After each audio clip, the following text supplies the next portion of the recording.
Ko 2023. gads atnesa finanšu tirgos? Pirmkārt jau akciju cenas sniedzās tuvu rekordu līmenim, un 2023. gadā viņas auga vairāk kā 20%.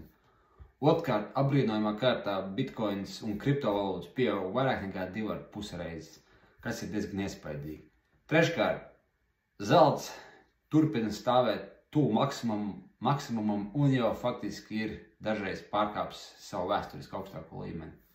Ceturtkārt, ASV ilgtermiņa procentu likmes, kas ir būtībā indekses visām procentu likmēm pasaulē, uzrādīja diezgan ievērojumu kāpumu un pietuvojās 5%, un vēlāk stabilizējās uz nepilniem 4%, kas ir diezgan augsts rādītājs. Un piektkārt, par spīti visiem kariem un nestabilitātei pasaulē, naftas cenas turās apbrīnojami zemos līmeņos.